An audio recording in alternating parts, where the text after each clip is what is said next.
A president captured, a country watched, and then world is holding its breath. And the question is, why Venezuela and especially why now? Hi, this is Naval and you're watching TimesXP. Nicolás Maduro, the leader of Venezuela, is now in the U.S. custody. He sits in the federal jail, expected to face serious charges related to drug trafficking. It's a moment almost unimaginable. A sitting president arrested and taken to another country. Every eye is on him, from US allies to Venezuela's opposition, as his unprecedented event unfolds. But this didn't even happen overnight. For months, the US has been operating in the shadows. Since September, Operation Southern Spear has destroyed more than 20 suspected drug boats in Caribbean and Eastern Pacific. Let me tell you, over 80 people have died in these strikes. The aircraft carries USS Grenald Ford looms up the Venezuela's coast. Thousands of troops, drones, poisoned for action. And this is the largest US military buildup in the region since the Cuban Missile Crisis. Why Venezuela? Why now? Let me break it down for you. A country in crisis, Venezuela faces hyperinflation, mass unemployment, and collapsing infrastructure.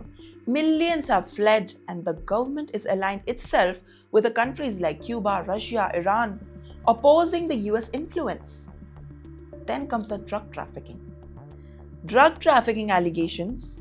The US claims Maduro lets a cartel de los soles, a network tied to narcotics trafficking. By this logic, Venezuelan state itself is considered as a terrorist organization.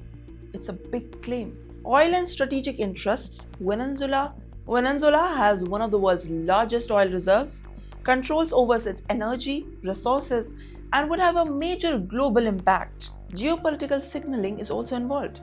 The US wants to show the strength to allies and warn the adversaries.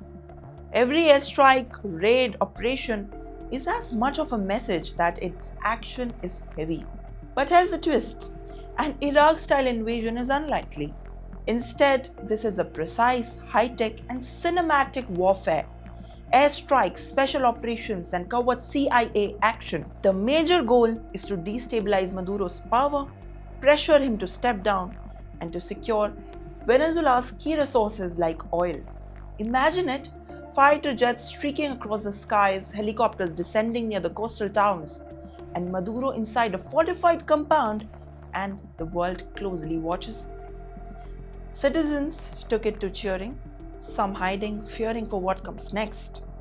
And the human cost is real.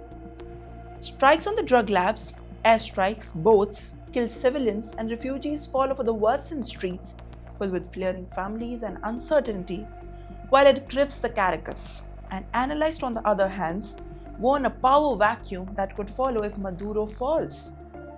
Rivals, factions may also clash, and political instability is what follows. Symbolism is powerful too. The USS Grenald Ford is the largest aircraft carrier in the world. Reminds everyone that US can project power anywhere.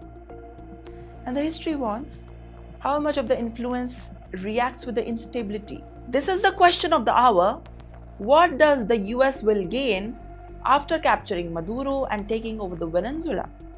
Yet the stakes are enormous. You know what?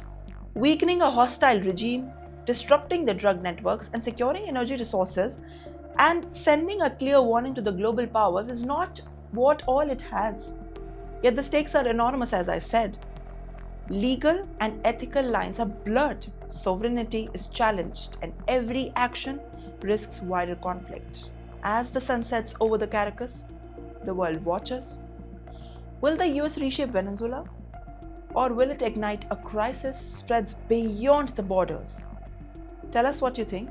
Is this the justice overreach?